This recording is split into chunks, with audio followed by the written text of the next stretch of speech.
주 예수님, 오늘 계시록 13장 하도록 하겠습니다. 계시록 13장에는 두 짐승이 나옵니다. 그죠? 두 짐승이 적그리스도와 거짓 신앙자입니다. 그래 12장과 13장을 연결하려면 12장 17절 18절을 펴보십시오. 계시록 12장 17절 18절을 함께 읽어볼게요.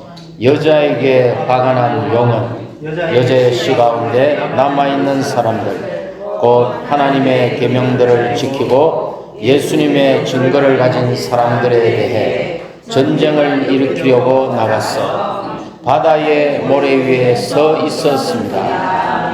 사내아이가 휴거되었고 하늘에서 패배한 사탄이 땅으로 내려와서 여자의 씨를 핍박하기 위해서 바다의 모래 위에 서 있었습니다. 요 바다와 모래, 바다는 물질적으로 지중해지만 상징적으로 바다는 이방 세계를 의미하죠. 모래는 땅이지 않습니까? 이것은 지중해의 모래겠지만 표징과 상징적으로는 이스라엘 나라, 땅은 이스라엘 나라를 상징합니다. 즉 사탄이 지중해에서 그 적그리스도의 군대를 모아가지고 이스라엘을 박해하기 위해서 바다의 모래 위에 서 있었고, 자 13장 오늘 합니다. 13장 오니까 두 짐승이 어디서 올라와요? 첫 번째 짐승 적그리스도는 바다에서 올라오죠. 바다라는 것은 적그리스도는 이방 세계에서 나올 것이다. 그는 이방인일 것이다. 거짓 신앙자는 어디서 나옵니까? 땅에서 나오죠. 거짓 신앙자는 유대인 가운데 나올 것이다.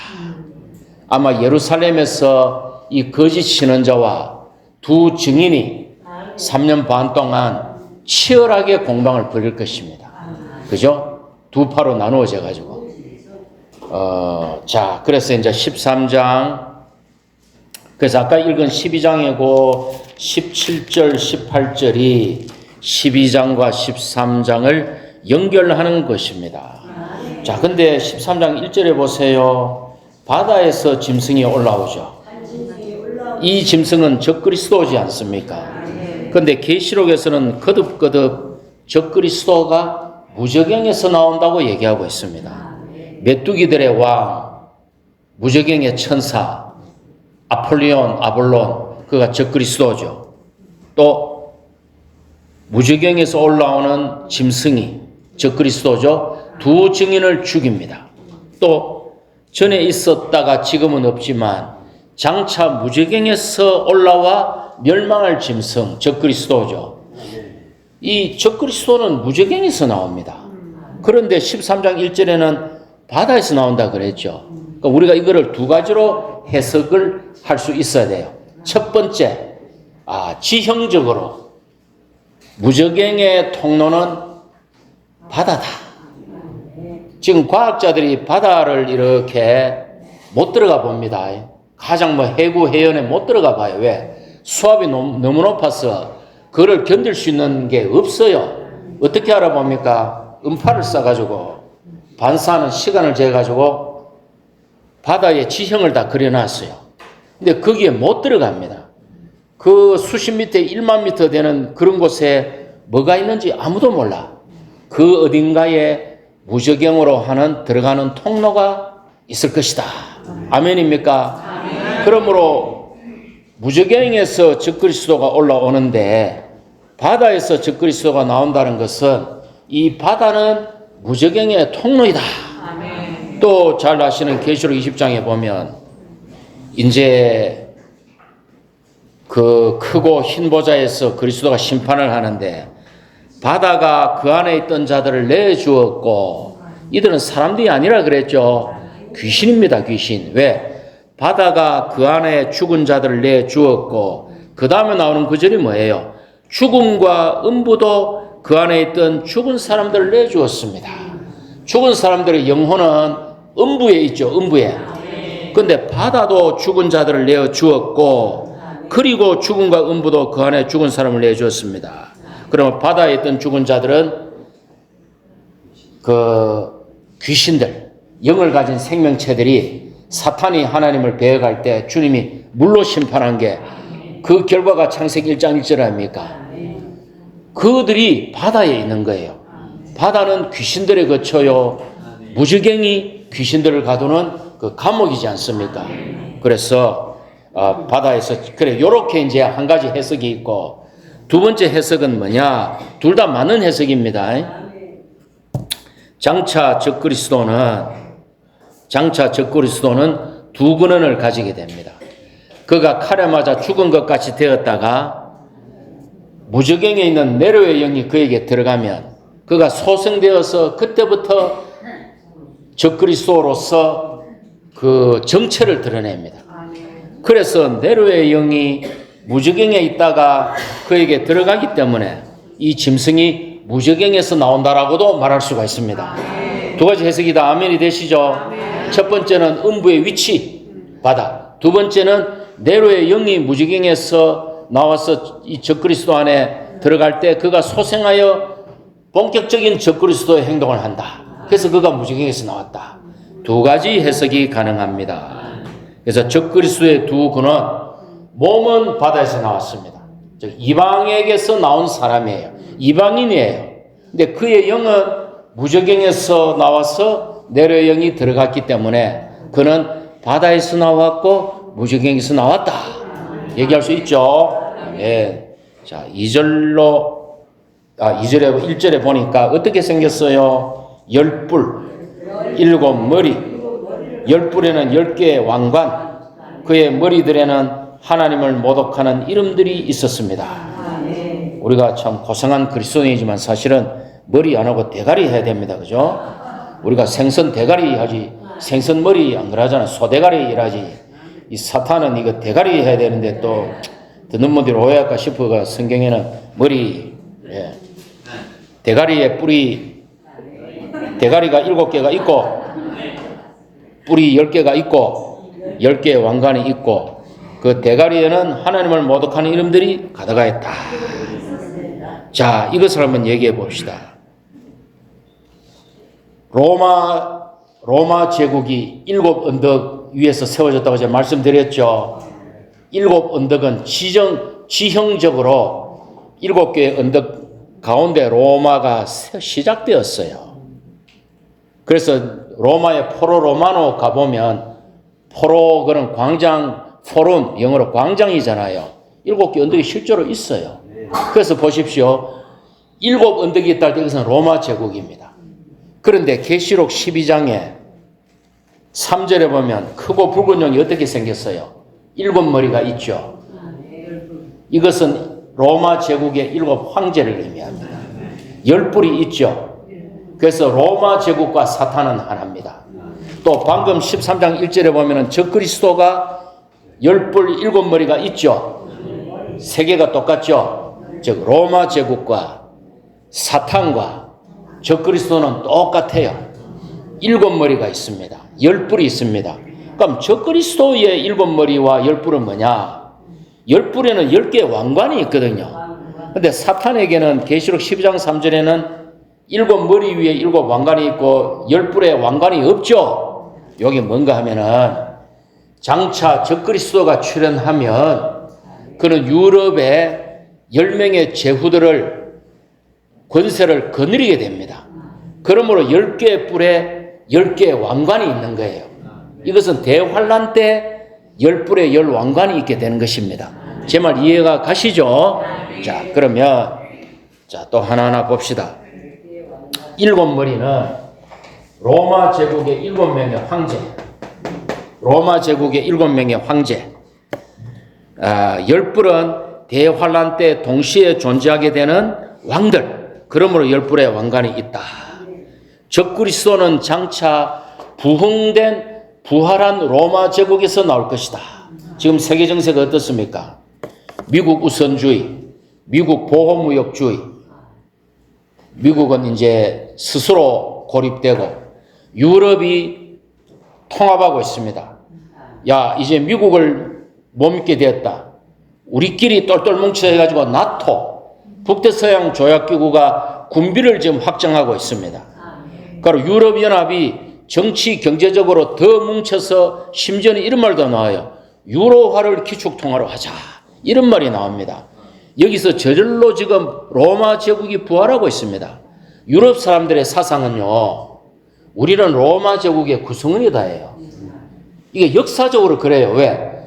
로마 제국이 유럽을 통일했기 때문에 유럽 사람들은 서로마 제국이 망하고 지금의 형태로 나누어졌지만 그들 머릿속에는 독일도 로마 시민, 이탈리아도 로마 시민, 프랑스도 로마 시민, 스위스도 로마 시민, 영국도 로마, 그들 관념은 이거예요. 로마 제국이 뭔가 지금 이렇게 되고 있습니다. 2억의 기병대는 어디서 옵니까? 중국, 인도 합치면 30억이에요. 동방에서 오죠. 그러니까 지금 저는 볼 때에, 와, 이거 주님이 쓰시고 있구나. 자, 짐승이 행성이 말을 하죠. 짐승 행성이 말을 하죠. 지금 인터넷 들어가 챗GPT 쳐보십시오. 내가 챗GPT에게 무엇을 해줘 하면은 챗GPT가 쫙 이만큼 답을 쫙 줍니다. 지금 AI 당연히 로봇가 말합니다. 요한이 볼 때는 이게 참 이상한 거였는데 저도 이게 5년 전만 해도 이해가 안 돼. 지금 뉴스를 보니까 이게 가능하네. 뭐 제가 지금 뭐 다른 얘기 하는 거 아니고 지금 이런 가능성을 얘기하는 거예요. 지금 달러 기축 통화가 흔들리고 있어요. 그러면 중국은 위안화를 기축으로 하려고 하고 유럽은 유로화를 기축으로 하려고 하는데 그거 잘 안 되겠죠. 결국 어떻게 될까요? 짐승의 표와 짐승의 숫자가 없으면 매매를 못 하게 돼요. 지금 그런 블록체인이라든지 이런 금융기법들이 지금 각 나라마다 지금 나오고 있잖아요. 이제 이게 보니까 이럴 수 있겠네. 뭔가 상상이 되는 시대에 우리가 살고 있습니다. 주님 오실 때가 어떻게 됐다? 목전에 다다랐다. 주님 오실 때가 목전에 다다랐습니다. 뭐 제가 이렇다는 게 아니고 이런 가능성을 얘기하는 거. 시대가 이렇게 바뀌었다는 걸 얘기하는 겁니다. 자, 그래서 모독하는 이름이 가득해요. 모독하는 이름이 뭡니까? 자신을 신격화하고 믿는 이들을 핍박하고 하나님을 모독하는 이름이겠죠. 자기를 표명하는, 자기를 높이는 말. 이것은 하나님을 모독하는 이름입니다. 우리가 자기를 표명할 때 그래서 육체와 자아죠. 이것은 하나님을 모독합니다. 육체는 욕망을 일으켜 그 영을 거스리고 그 영은 육체를 거스립니다. 육체의 일들은 뭡니까? 갈대아서 5장 볼 때 음행, 부정, 음란, 우상, 마술, 적대감, 시기, 다툼, 분노, 편가르기, 분열, 종파, 시샘, 질투, 이거 육체의 일이죠. 술 취함, 흥청망청 술잔치, 이런 것들은 일삼는 사람들은 하나님의 왕국을 상속받지 못한다. 그래서 육체의 일들은 주님이 뭐라 그랬습니까? 사람이 하나님은 모독받으시는 분이 아니시니 무엇으로 심든지 그대로 거둘 것입니다. 우리가 육체를 일삼고 심은 것들은 거두어야 됩니다. 콩 심은 데 뭐난다? 팥 심은 데 뭐난다? 육체를 심은 데 뭐난다? 그러니까 육체가 났으니까 이거를 나중에 주님이 심판하셔야 되죠. 내가 감당해야 돼. 그 영으로 심은 것에는 뭐가 난다? 그 영의 일들이 나오는 것, 성령의 열매가 맺히는 것이죠. 그래서 우리가 주님의 그리스도의 심판대 앞에 서기 전에 육체와 자아의 일들은 십자가에서 끝내고 이것을 적용하여 끝내고 주님 앞에 가야 되겠죠. 이걸 안 끝내고 주님 앞에 떡 갔지만은 나는 왕국에 들어갈 거야. 왕국에 들어가서 떡 봤지만은 내랑 화해 안 한 형제가 하나 떡 앉아있네. 그건 왕국 생활입니까? 의와 평강과 희락이라고 했는데 그러면 둘 중에 한 사람은 이기는 자가 아니죠. 혹은 두 사람 다 이기는 자가 아니든지 뭐 저 사람 용서했는데 내가 용서 안 했다. 그럼 내가 이기는 자가 아니죠. 그러니까 우리가 육체의 일들은 이 하나님을 모독하는 것입니다. 네. 자, 2절 3절로 가보니까 이 짐승이 어떻게 생겼어요? 표범, 곰, 사자와 같이 생겼죠. 용은 자기의 능력과 권좌와 권세를 그에게 주었습니다. 자, 이게 이 적그리스도의 이 모습이 어디서 나왔는가 하면 다니엘서 2장에 보면 느부갓네살 왕이 꿈을 꿨습니다. 그 꿈을 다니엘이 해석을 해줬죠. 머리는 뭐로 되어 있다? 금으로 되어 있다. 이것은 바벨론 제국이죠. 바벨론 제국이고 개인으로 하면은 느부갓네살 왕입니다. 느부갓네살. 금신상의 몸통이 어떻게 돼요? 가슴과 팔은 은으로 되어 있어요. 이것은 메도 페르시아입니다. 메도 페르시아. 이 족속 이름입니다. 메대 족속, 메도 페르시아 제국입니다. 제국. 세 번째는 보니까 배와 넓적다리입니다. 배와 넓적다리는 뭐로 되어 있다? 넓적다리는 뭐로 되어 있어요? 못으로 되어 있어요. 누구예요? 예, 마게도니아 헬라 제국. 마게도니아 헬라 제국. 특히 사람으로 치면은 누구다? 알렉산드로스 대왕입니다. 자, 네 번째는 뭡니까? 발과 다리는 발은 철로 되어 있고 다리는 철과 진흙이 섞여 있어요. 철과 흙이 섞여 철과 흙이 섞여 진흙이겠지. 진흙이라야 좀 이래 점토질이 있으니까 되겠지. 이거는 뭡니까? 로마 제국. 특별히 그 인격을 말하면 적 그리스도. 그런데 다니엘서 7장에 가면 요 네 제국을 뭐라고 표시하느냐? 사자.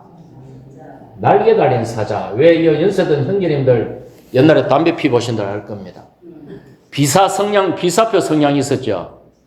요만한 비사표 성냥에 보면은 날개 달린 사자 그림이 있었죠. 기억나실 거예요. 그거예요, 그거. 예? 형님 좀 피운 분 있지 싶어가 내가 물어봐요. 아마 옛날에 담배 피우면 좀 있지 싶어요. 누구라고 제가 모르겠지만. 그렇죠. 자매님도 아시겠네. 부뚜막에서 이거 키가 밥했잖아. 뭐 아시지? 왜 모른 척 하세요? 저도 옛날에 좀 피부하기 때문에 알아요. 자, 이거는 뭐라고 되어 있습니까? 곰이라고 되어 있습니다. 헬라는 표범. 알렉산드로스가 얼마나 날렵니까? 그런데 이거는 어떤 아주 흉악한 짐승이라고 표현합니다.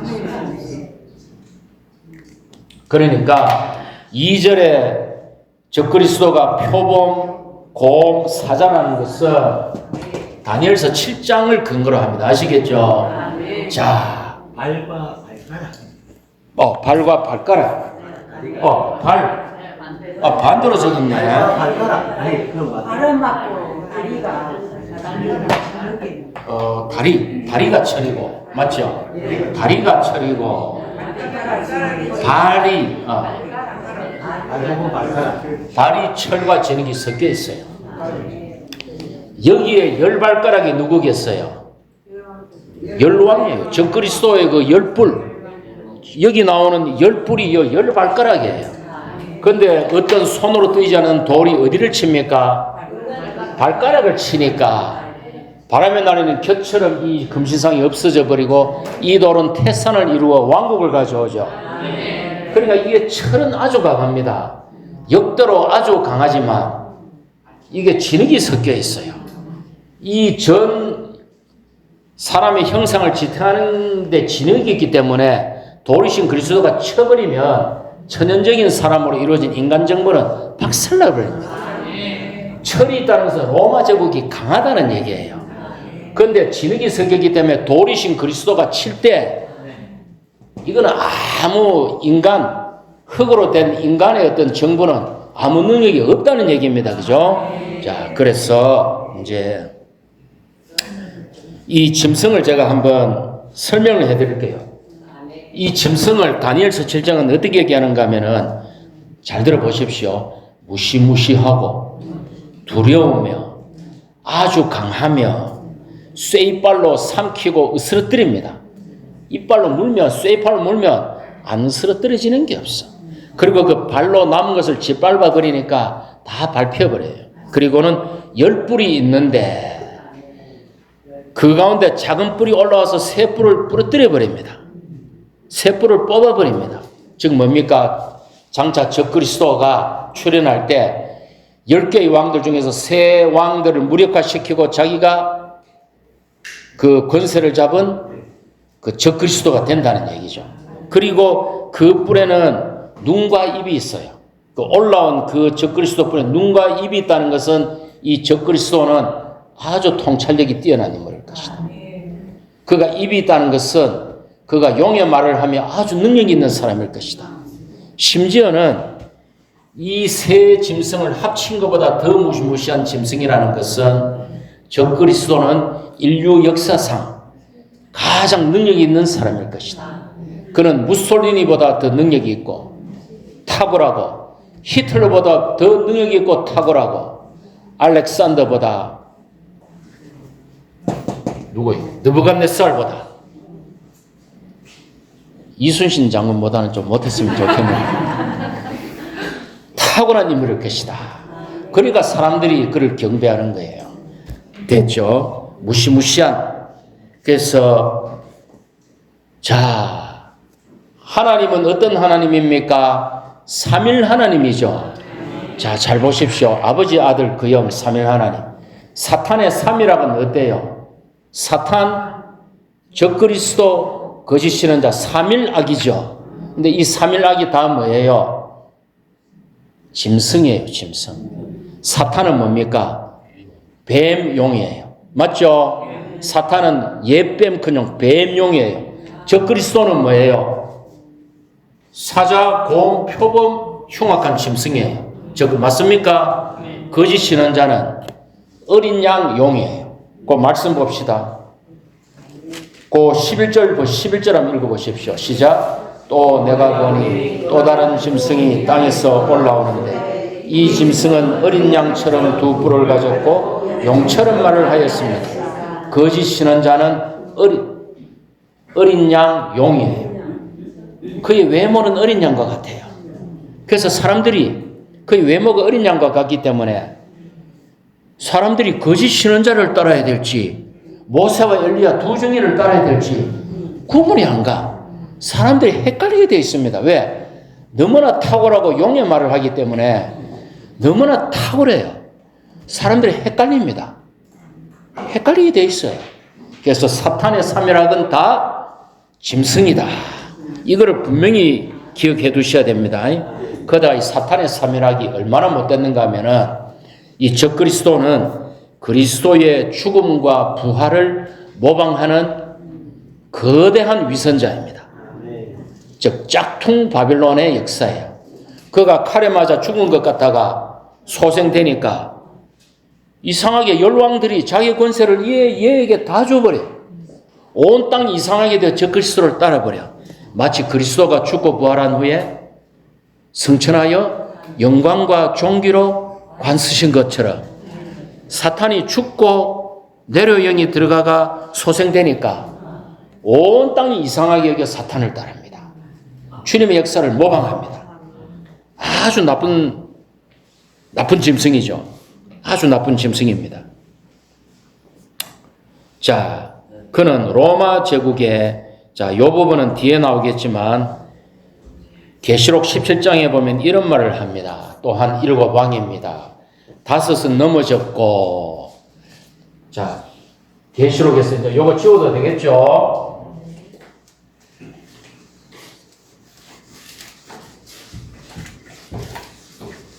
계시록 17장에서 요한이 이렇게 말합니다. 5은 넘어졌고 황제가 있는데 하나, 둘, 셋, 넷, 다섯. 다섯은 넘어졌고, 하나는 지금 있는데, 하나는 지금 있어요. 하나는 지금 있고, 다른 하나는 아직 오지 않았어요. 다른 하나는 아직 오지 않았는데, 그가 오면 반드시 잠시 동안 머물 것입니다. 하나, 둘, 셋, 넷, 다섯, 머리, 일곱 머리죠. 그 다음에 17장 11절에 보면은, 전에는 있었지만, 이 가운데 전에는 있었지만, 지금은 없는 그 짐승이 바로 여덟째 왕입니다. 이랍니다. 그 짐승이 바로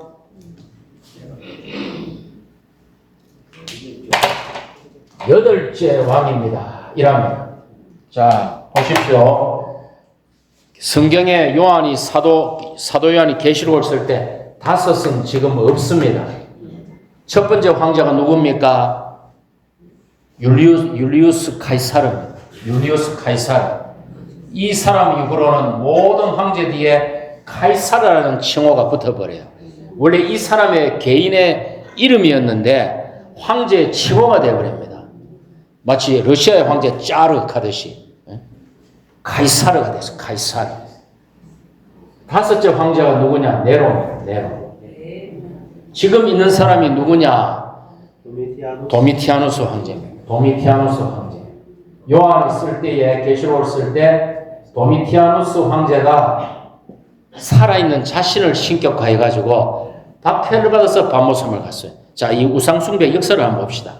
율리우스 카이사르가 갈리아를 다 점령하고 모든 권력을 쥐고 로마에 진입할 때는 무기를 가지면 안 되는데 카이사르의 권력이 커지니까 원로원에서 불러요. 들어오너라. 들어오면 죽이려고 들어오너라. 근데 카이사르가 로마 제국의 접경을 통과하는 순간 무장을 해제하고 들어와야 되는 게 로마의 법인데 카이사르가 생각해 보니까 들어가면 죽겠거든. 어떻게 됩니까? 무장한 군대를 이끌고 들어갑니다. 그러고 뭐라 그럽니까? 주사위는 던져졌다. 탁 들어가지고 로마 제국을 장악해버려요. 그리고 원로원에 출근합니다.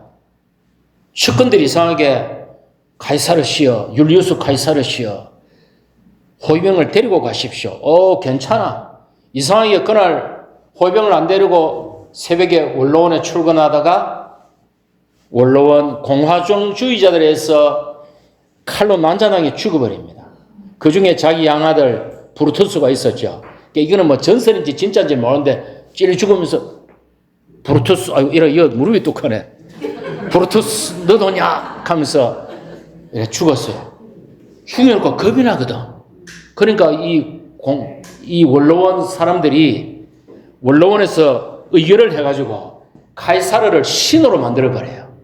그럼 그때부터 로마 시민들은 신전에 가가지고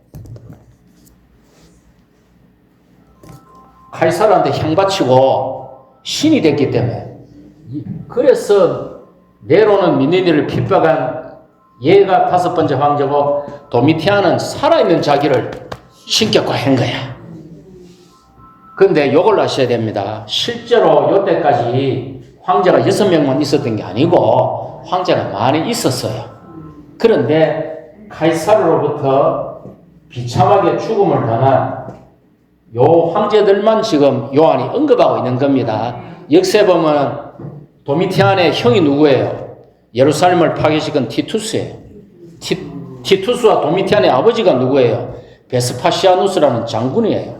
황제로 추대돼요. 그러니까 많은 그 황제들이 더 있었어요. 그런데 성경에서 말하는 카이사르, 네로 몇 명 그냥 그렇게 한 겁니다. 그 큰 의미가 다른 게 아니에요. 됐죠? 그래 이제 일곱은 뭐라 그래서 아직 오지 않았는데 잠시 동안 머물러. 왜? 죽거든. 죽었다가 네로의 영이 들어가니까 이 녀석이 여덟 번째 황제 적그리스도가 된다. 이 말입니다. 됐죠? 오늘 세계사 공부 많이 하셨죠? 예. 네? 어려우니까 자꾸 들으셔야지. 유튜브도 들으시고 어렵다고 안 들으면 자 이걸 아셔야 됩니다. 세계사와 교회사가 분리될 수 없어요. 이걸 알아야 돼. 제가 바울 시대가 궁금해가지고 그 시오노나나미의 로마인 이야기 15권짜리를 학교에 있을 때 다 읽어봤어요. 몇천 페이지 됩니다. 그거 다 읽어봐서 그 읽어야 바울 가면 바울이 건일던 로마 시대가 이렇게 떠올라요. 그래야 되지. 교회 오니까 뭐 공부도 할 필요 없고 뭐 성경만 읽으면 되고 그 영만 가면 그거 아닙니다. 필요한 거 공부를 하시고 뭔가 자기의 수준을 자꾸 높여가면서 우리가 주의 회복의 성도로서 목사님을 만나도 우리가 대화할 수 있을 정도로 그걸 쌓아놔야 됩니다. 교회에서도 하셔야 되고. 자, 그래서 적그리스도의 죽음과 소생이 전환점이다. 그리스도의 죽음과 부활을 모방하는 짝퉁이다. 그래서 이제 온 땅이 그를 따르게 됩니다. 4절로 갈게요. 4절로. 오늘 다 못합니다. 용이 짐승에게 권세를 주었으므로 사람들은 용에게 경배하였고 그 짐승에게도 경배하며 누가 이 짐승과 같겠습니까? 누가 그와 싸울 수 있겠습니까? 라고 말하였습니다. 자, 질문 드립니다. 질문. 왜 용이 짐승에게 권세를 주니까 사람들이 용을 경배합니까? 왜 용이 짐승에게 권세를 주니까 사람들이 용을 경배하고 짐승을 경배합니까? 그리스도가 내도의 영이 들어와가 다시 죽었다가 사니까 사람들이 놀랬을 것 같을까요? 지금 하나님 같은 걸 그럴까요? 학교 같으면 이런 학생들은 수행평가 만점 줍니다. 임열만 일단 무조건 우. 자, 제가 말씀을 드리겠습니다. 용은 사람들이 그게 사탄인지 몰라요. 추상적이에요. 각 나라마다 용의 전설이 있는데 용을 다 좋게 여겨요. 우리나라의 용 좋은 짐승 경배의 대상이에요. 중국의 용 좋은 짐승 각 나라마다 용이 다 있어요. 용 또 막 용가리 불 뿜는 거 다 용을 신성시하고 좋게 여깁니다. 근데 사실 용은 사탄이죠. 그런데 여기 보십시오. 예수 그리스도가 성육신 되기 전에는 사람들이 하나님을 잘 몰라요. 근데 하나님이 육신을 입고 우리와 같은 사람이 되어 장막을 치니까 사람들이 하나님을 분명히 알게 되었죠. 마찬가지입니다. 용이 짐승에게 권세를 주니까 짐승이 하나님을 표현하기 시작하니까 그때부터 사람들이 용을 경배하는 거예요. 아, 이분이 진짜 하나님이구나. 이 용이 진짜 왕중왕이요 신이구나. 용을 경배하는 거예요. 그리스도가 하나님을 표현함으로 우리가 하나님을 믿잖아요. 온 땅이. 마찬가지예요. 용이 짐승에게 권세를 주는 순간 이 적그리스도가 용의 성육신이 되어 사람들이 용을 경배하는 것입니다. 그러면서 뭐라 그럽니까? 누가 이 짐승과 같겠습니까? 이 말이 얼마나 참남한 말입니까? 지난주에 제가 말씀드렸어요. 미가엘이 무슨 뜻입니까? 누가 하나님과 같겠습니까? 미가엘이 딱 나타나면 모든 천사들이 미가엘이 나타났다. 누가 하나님과 같겠습니까? 아멘. 하나님과 같을 분이 없습니다. 그런데 여기서 적그리스도가 뭐라 그럽니까? 온 사람들이 뭐라 그럽니까? 누가 이 짐승과 같겠습니까? 이 짐승이 완전히 하나님이 된 거예요. 이것이 대환란 때의 이야기입니다. 이때 기독교가 남아있겠습니까? 여자의식 어떻게 됩니까? 박해를 받아서 광야로 피신하죠. 이때는 기독교가 남아있지 못합니다. 로마 가톨릭은 벌써 망했어요. 그래서 심지어 불교 같은 다른 신을 섬기는 힌두교도 다 망해요. 왜? 쥐가 신이 되어야 되니까, 쥐가 하나님이 되어야 되니까 모든 신을 섬기는 종교들은 까그리 전멸해 버립니다. 그러니까 사탄을 손을 통해서 우상들이 다 박살나는 거예요. 하나님의 지혜가 있죠. 자, 이 경배는 자의적 경배, 자의적 경배. 그런데 자의적 경배인데 거짓 신앙자가 나타나면 이것을 제도화합니다. 그거는 다음 시간에 할게요. 오늘 이상이 좀 힘이 드네. 한 30분만 하면 에너지가 다 떨어져가지고. 그래서 오늘은 4절까지 하겠습니다. 오늘 한 거를 정리를 하면 이제 사탄이 큰 용이 여자의 남은 씨를 박해하려고 바닷가에 밭에 탁 서 있으니까 바닷가에 모래에 사탄이 딱 서 있으니까 바다에서는 누가 올라왔다? 바다에서는 누가 올라왔다? 지금까지 했는데 바다에서는 누가 올라왔다? 적그리스도 첫 번째 점정 적그리스도 올라왔고 다음 시간에 하겠지만 땅에서는 누가 올라왔다? 거짓 신앙자가 올라왔다. 요걸 머릿속에 지금 정리하는 거예요. 사탄의 3이라고는 다 뭐다? 사탄의 3이라고는 다 뭐다? 사탄, 적그리스도, 거짓 신앙자는 다 뭐다? 본성이? 짐승이다. 짐승이다. 이렇게 열강을 했는데도 머릿속에 하나도 안 남아있으니 짐승이다. 사탄은 어떤 짐승이다? 뱀, 악한 이런 추상용어 쓰지 마시고 사탄은 어떤 짐승이다? 뱀, 용. 적그리스도는 어떤 짐승이다? 쥐어빛네. 사자, 곰, 표범, 흉악한 짐승이다.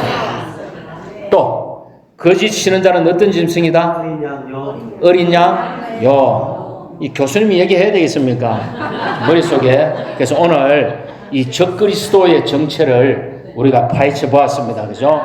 그는 역사상 가장 능력 있고, 가장 잔인하고, 가장 통찰력 있고, 가장 뛰어난 인물일 것이다. 왜? 온 인류를 하나님과 즉 그리스도와 그의 신부군대에 싸움을 할 사람이니까 온 인류 역사상 가장 그는 뛰어난 인물일 것이다. 모든 인류의 영웅을 합친 것보다 더 뛰어난 인물일 것이다. 용의 능력을 주었기 때문에 여기까지 오늘 마치도록 하겠습니다. 아멘.